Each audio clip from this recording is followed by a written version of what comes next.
Man, what just an all-around team win. Just really, really proud of our guys.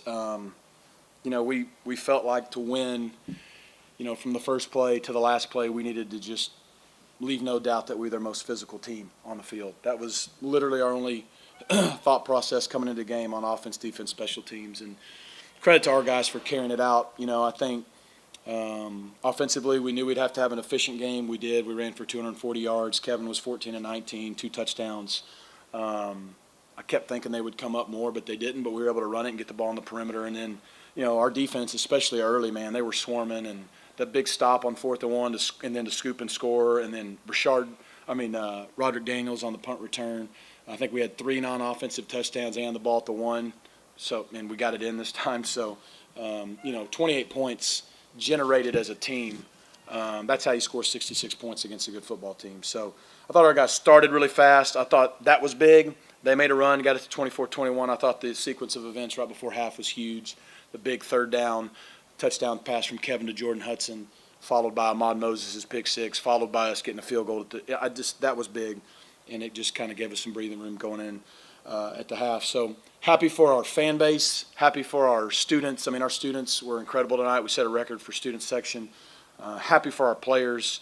Everyone in the SMU family deserves to enjoy this win and share in this win. It was a complete team win. Coach, what do you think on that initial first fumble? It really seemed to set the tone. What do you think was working for you guys from there on? I thought we had a good first drive going, and obviously we had to settle for a field goal, but we still got on the board first, and then they should have gone for it at midfield. We'd have gone for it on 4th and 1. But first of all, just to stop them, we were going to get great field position. But to get the ball out and for B Cross to scoop and score, I think that just our guys were ready to play. You could tell, but that just fed the energy. And between that and then we go out and get into 3 and out immediately right after, and then Roderick with the punt return. That was just a big, just 3 plays in a row, field goal, touchdown, and I think we were off and running at that point. How much does that help the offense when you're up 17? Yeah. And they haven't scored a touchdown yet? Yeah, it takes a lot of pressure off. What's weird is we had 1 drive in the first quarter, and we scored 3 points. And then I don't know if it's 7, 8 plays. I don't remember how many it was. And then, and then we get the defensive touchdown, then the punt return. So it kind of hurt to some degree. I'm not trying to complain. We're good with it. But, our defense was gassed when they went down, and I think made it 17-7. I can't remember. And so it was just weird. I think that's why at the end of the game you see the time of possession. We actually caught up, and the plays being like 61-78. It's because we had 1 drive in the first quarter, but we scored 17 points, so we'll take it. Coach, what do you think about just that? You have 1 drive in the first quarter where you scored 3 points, and then I'm going to tell you you're up 17-0 for the first quarter. Am I dreaming? Is this really happening right now? What's your reaction to that? Yeah, I wasn't upset about it, but also understood we have 3 more quarters. We know how explosive they are, and they showed that throughout the game. I think Josh Hoover's a great player. They got those 3 wideouts that are just impressive. We actually, for us to hold Williams in check the way we did, and I don't even see number 7 on here, but obviously Beck's a great player and made plays, and I think 88's McAllister. He made some big plays. So, they got 3 or 4 big-time weapons, and so to get out to a fast start was big, especially with our guys were ready to play. We felt very confident, but we played the way we did the last game. We weren't really excited about how we performed, and so to get out to a fast start, I think helped kind of erase any doubt in your minds. What were your thoughts on Kevin's performance and with him being named the starter 2 weeks ago? Yeah. How did you see the prep that you guys did this past 2 weeks? Yeah. We worried about us a lot the first week, and not to give you coaching jargon. We, as coaches, we looked at TCU and we introduced it, but we were just more worried about us offensively and the identity we want to have. And we've always made people defend the whole field. We hadn't been doing that, so we tried to get more to that, whether it's vertical and horizontal and running the football. And so I thought he played well. The fumble's inexcusable. He can't do that. He didn't even get hit. He just lost control of the ball, and that was critical. Gave him 7 points, and at that time made it 17-14, I believe, and gave all that momentum we had taken back. But then we went right back down and scored and responded. And that's just that has been the strength of his. If you go all the way back to the Tulane game last year when the first play of the game happened, he just stays the same. And so, look, we're going to have to throw more than 19 times and 137 yards in the future. But if we can run the ball the way we did, play defense, special teams, and be efficient, we'll be all right. What are your emotions like after the last 2 weeks I feel very humbled just to get a win. You know, it's hard to win. I'm relieved to get a win. You know, football's hard. It's the greatest game there is. I've said it before. It's the greatest team sport. Teaches you so much about life, and unfortunately, if you play it long enough, you're going to have to lose some. We haven't lost a lot lately, and that's good that we're not used to it. But that one stung just because it felt like, you know, we let it get away from us, and then you had to wait 15 days. So, but I'm just humbled to get to be here. I'm humbled to be the coach at SMU. I'm humbled to get to live in Dallas, coach those kids in that locker room. Our fans were incredible today. Like I said, this win is just a great win for our entire SMU family, and the Skillet is here in Dallas, and I'll probably be cooking with cast iron in the morning. After a statement win like this one, do you feel the roster is finalized going into conference play? You know, we obviously wish we were 4-0 right now, but the non-conference, the quote preseason, if you will, I mean, BYU, TCU, two really good Big 12 opponents going on the road week 1. We're still 3-1. Now we start ACC play with, and I don't know what's happening right now, but I know the talent on the Florida State roster. You know, we finally get to play in the ACC. Yeah, I think we have an idea, offensively, defensively, special teams. Now the thing we've all known, like it's happening at running back a little bit for us, but like this was a physical game. We were physical. Well, you know, what time is it right now? You know, it's 8:30. We're second quarter, almost halftime, 7 days from now against Florida State. So we got to get our bodies ready and get back. And so that's going to be the challenge for 8 more weeks. But yeah, I think we know who's in our rotation probably for the most part everywhere, and hopefully we can stay healthy. Last time you guys were scheduled to be in Dallas, what was that motivating factor? Do y'all talk about that? Just kind of your thoughts on that. We didn't talk about TCU one time this week. So I did the scouting report. We do it on Monday mornings. Usually a coach does it. I usually do this one. Their logo wasn't anywhere in our building this week. Wasn't on our practice scripts. Wasn't even on my call sheet. You know, we knew we had a good opponent, but we knew what we needed to do to win. And so we didn't talk about it. It's the first answer to your question. And I mean, I knew obviously this was the last time they were playing here for a while. I didn't think about it. And now that you asked, I thought about it after the game when I saw Dr. Turner, because, you know, he's retiring. This is his last time as our school president in this rivalry. Was this the 103rd time? You know, and to win it and score 66 points and force 5 turnovers and all that in front of our home fans for him, that's pretty cool. You know, 30 years, and he deserves that. But we really didn't, and that's – look, we knew as coaches we were playing a really good opponent. They knew it's a big game. I didn't have to tell them. We knew if we took care of the things we needed to do to win the football game, then we'd be okay. You know, we knew defensively we had to swarm to the football, which we did a lot early. We had to limit explosives, which we did early. We didn't late, and they scored a lot of points. We knew offensively we had to value the football, which we did except for one play. We had to make them defend the whole field, and we had to run right at them. And then we knew on special teams, we feel like we've been playing really good special teams, but one play every game has been a problem. Like one of 30-plus plays make you feel differently than like we dominated. And we wanted to make no critical mistakes on teams and make a spark play, and we did. We returned a punt for a touchdown. We didn't turn it over, have any bad field position because of teams. So that's what we focused on, and we just said if we do those things, and we leave no doubt from the first play to the last play who the most physical team is, we're going to win. And I don't think there's any question, anybody that was in the stadium, watched the game on TV, who the most physical team was today. You played behind a shuffled offensive line since the last game. How quickly into the bye week did you and Coach Justice settle on the 5 that played, and what did you think of their performance? The Monday after our last game. Yeah. We know the 4 guys who, you know, P.J. Williams, Justin Osborne, Ja'Kai Clark, Logan Parr, if they're healthy, those 4 are going to be in there. We believe in, Andrew Chamblee and Savion Byrd are super talented tackles. We believe in Nate Anderson and Ben Sparks. Those guys can play.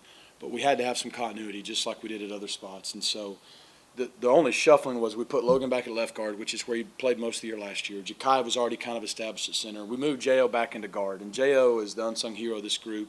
You know, Ja'Kai got hurt. He goes in at center, first play run power for a touchdown. But guard's his best position. He can play them all. But guard's his best position for the next level. And for us, he was last year a great right guard for us till he had to move out to tackle. And we moved PJ to the right side because he's been struggling. You know, he's had some holding penalties. Well, he's got a shoulder harness on his left arm. So felt that would free up his outside arm a little bit. And then, giving you the answer you hopefully wanted, Andrew Chambly started 8 games at left tackle last year in the SEC.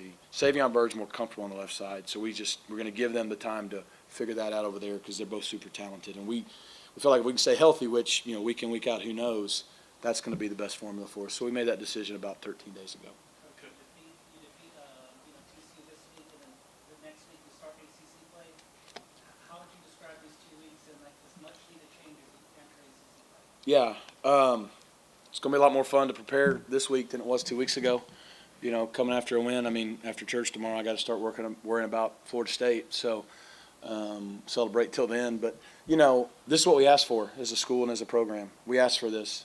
I said a week ago that these next 3 games, just TCU, Florida State, Louisville, is going to be the hardest 3 games we've played in 30 years here, But that's what we asked for. So we're going to do our best to take it one game at a time and break it up. The way our schedule works is weird. We got 3 bye weeks because we played week 0 and it's a leap year, so we go 3, 3, 3, 3. So our goal is to win every quarter. And we went 2-1 in the first quarter of our season. We wanted to go 3-0, but we won the quarter. We're 1-0 now in the second quarter.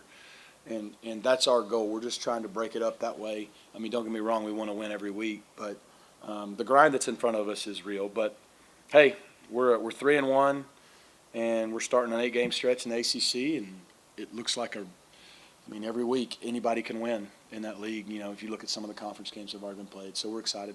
Any update you can give on LJ? Yeah, I can't confirm it. What I was told during the game is I think they diagnosed him with what they thought was a concussion, but that's not been confirmed to me post-game. I have not seen him, so as far as I know, he's okay, but I don't know the extent of it. Thoughts on Sonny's kind of ejection and what you saw there, what you thought about it? I know he was upset that the kick return got called back. Now they tackled Smoke, so I'm glad they called it. But I'd probably be fighting for our team too. So whatever. And so I don't know what he did or said, and then I don't know why he got the second one. And it's unfortunate. He's over there competing, fighting for his team. He just wants to win. So I don't know. I have no clue. What are your biggest focus areas going to ACC play? I think just offensively, we want to continue to evolve with our identity. I think you saw today we're going to have good balance. Again, we ended up running it a little more today, but we really felt like 2 weeks ago, we felt like this was a defense that was really athletic and loved to rush the passer, but didn't love people to run right at them.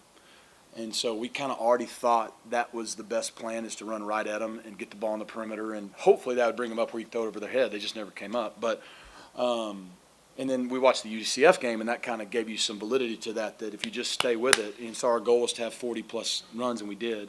So I think on defense, we're stopping the run really well, which I don't know if it's a concern, but that's the number one thing we have to do in a power conference, is you have to be able to stop the run. Look at our bowl game a year ago, look at our game against these guys a year ago, and then look at our game tonight.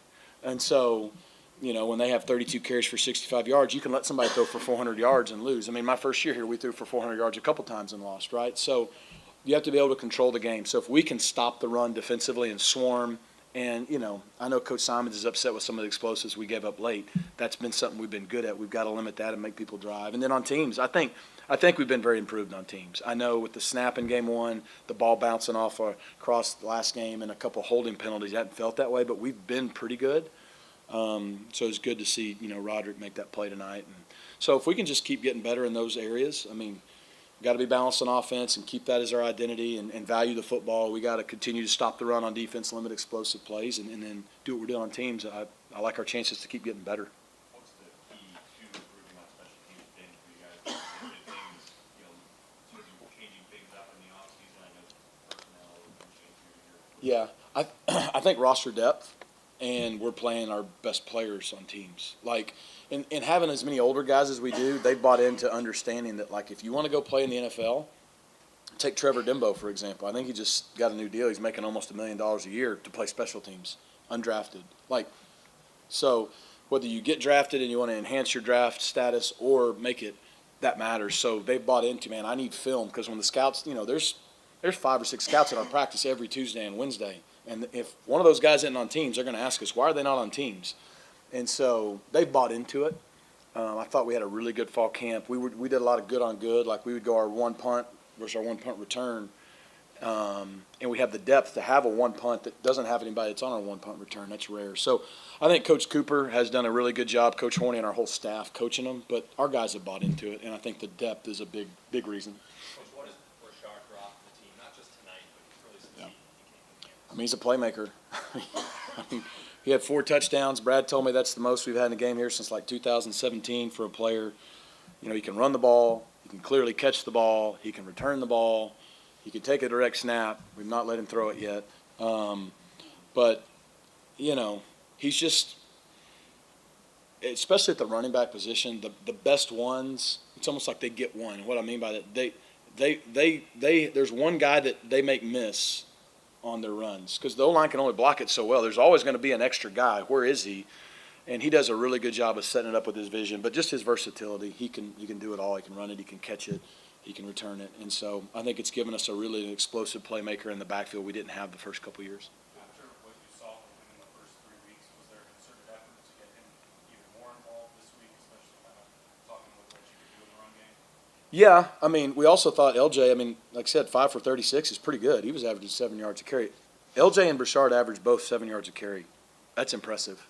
You know, so our line and our tight ends deserve a lot of credit. But, you know, 18 to 20 carries is probably going to be, I mean, hopefully he can endure that for 8 more weeks. But, you know, whether it's LJ, whether it's McFall, whether it's Junior, or even Kevin at times, like, we're going to have to take some off of him because every game he's tired at the end of the game.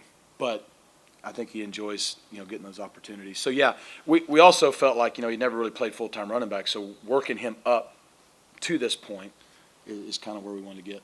What do you think was the difference in prep this week? Because it felt like the last 2 years, maybe the game was too big or there's a lot of emotion involved. What do you think Yeah. was different this week? You know, that's a great question. I think you're right. You know, I think 2 years ago it was a big game for our players, our fan base, and everybody. So I do think we were emotional about it. And we didn't play well early. Then we came all the way back and lost by a touchdown.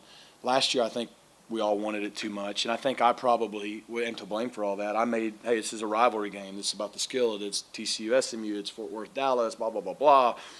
And, well, there's nothing wrong with that. I mean, I've been in the Iron Bowl rivalries. I've been in the Florida State-Miami games. And trust me, if we were at Miami, they played the Tomahawk Chop song all during the week at practice. You know, you were sick of it. And, you know, it's the same thing when you're in Auburn, Alabama, and it wasn't an issue. But I do think that was a little bit of, at least it felt like last year I felt like we pressed. I felt like we really pressed and didn't play very well. Because when you're emotional instead of passionate, there's a difference. You would play with passion, you're in control. When you play emotional, you're not in control. And what it does is it slows you down. Your reaction time slows down. You don't play as fast as your ability allows you to. You make silly mistakes. You know, you hit people when you shouldn't and that kind of stuff. But when you're passionate, this is a game of passion and intensity now, but you're in control, and there's a fine line. And so that's why we didn't talk about them at all this week. We didn't play their fight song in warm-ups. We didn't do any of that. And it's not that we didn't respect them or think it was a big game. It just, we wanted to focus on controlling us because we felt like we had a good enough football team that if we did, we would win the game. What's Kevin been like throughout the last 2 weeks and then during the game, again, fumble, Yeah. kind of almost mirror image of the Tulane game? Well, the difference, the Tulane game wasn't his fault. Yeah, no, he's been great. I mean, sometimes I'm like, are you there? I want to see the passion, if you will. But no, he's been steady, you know, and like I said, it's going to get harder and harder.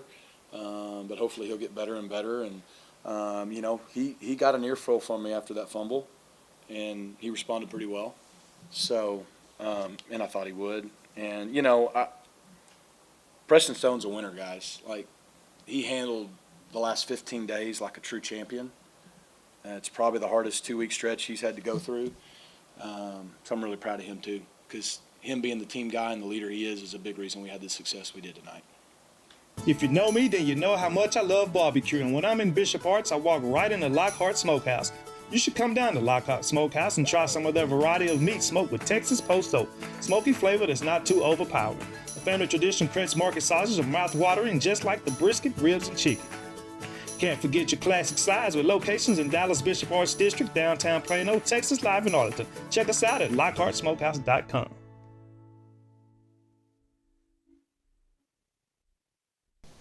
First question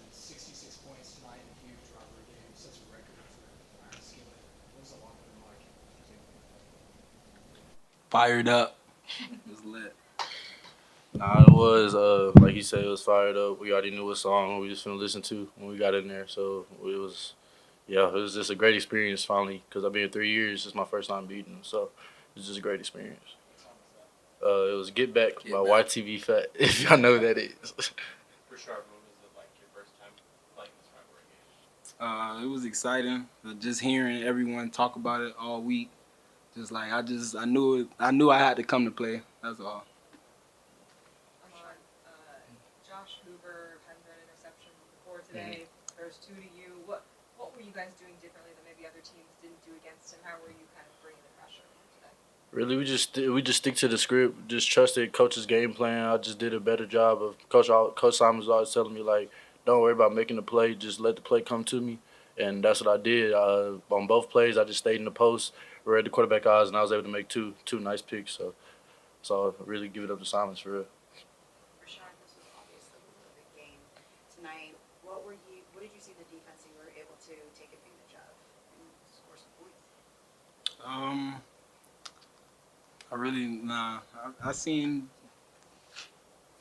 I don't really know how they explain. The linebackers weren't really fast, so just once I hit the hole, I knew I had like kind of an advantage. So that's about it. Ahmad, Coach talked to us a little bit about how in previous years maybe the game was a little too big for this team, that maybe weren't playing with the right sort of passion you need to make the small mistakes. How have you kind of seen? How was the preparation this year a little different for you guys, and how was the game? Honestly, I feel like it was really the same preparation. The only difference is we just in a new conference. But it was really more of this our last time playing them, and so we just got to make a statement and show that like really just trying to show the ACC really that we belong. So we really got to take a L to BYU, and that like showed that I think that was like we was like 0-5 against Power 5. So we was trying to get that win to put a statement to show that it's like. We not here because of money. We here because we got the talent, we got the players to be in the ACC and compete. Did you guys approach it as if like this, TCU, like series ending next season, who knows for how long we're going to show why it's ending in regards to putting up like 66. Yes, sir. Yes, sir. Exactly. I ain't gonna lie. Ask that question again, please. If you like to talk about when you guys like, oh, we're going to end this series here, we're going to set the set the record of 66 points in the game, and this goes. That's why it's going to end.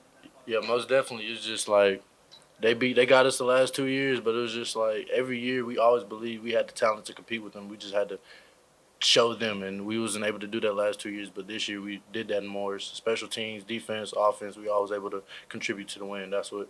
Whenever all three of us, all three levels are able to play together, no, I don't think anybody can compete with us. Brashard, you talked about just being a football player, but what's it been like kind of that transition to a full-time running back and maybe doing some different things than what you've done in your college career? Being a running back it makes me like I have to realize I have to slow down and just like let it read out. And don't just hit the hole quick. I just gotta slow down some. That's the big difference for me. How's it feel being the guy? Coach was saying they want to involve you more. You kind of haven't been that guy in Miami, and now they're kind of riding. I don't know. There's some hard questions. Sure, yeah. Hard question. 4 touchdowns. They kind of rode you. Obviously, BYU were the best playmaker on the field. Just what's it like knowing you got that trust in your coaches and teammates? I feel like that's what it's all about. Just a team. Everybody has to rely on each other. So I feel like I don't know. I'm ready for whatever, and I'm ready. Can you talk about this, the defense and special team, like scoring the way they did? Just like as the offense go, we need to keep this going. The defense put up this amount of points. Yeah. It fires us up. Facts. Like when the offense is going, I feel like there's no stopping us. So I feel like we had a lot of success today. Brashard, how did you see Kevin kind of step up these past 2 weeks in preparation for the game and what he was able to do on the field? I feel like Kevin made a lot of great decisions. He stepped in the pocket a lot. He made a couple throws off just scrambling, so he used his legs a lot. I feel like Kevin's doing a really good job. What was it like when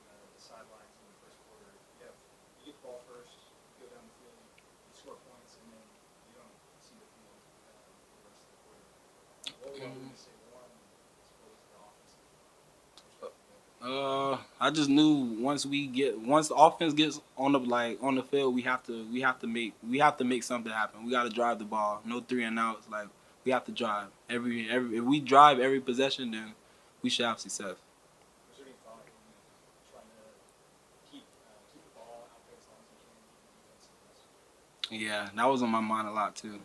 Yeah. Yes, sir. Maybe talk about the conditions, you know, because it was very, I mean, the fans showed up, and you guys, like, it was practically 100 degrees out there. How did it feel for you guys as players?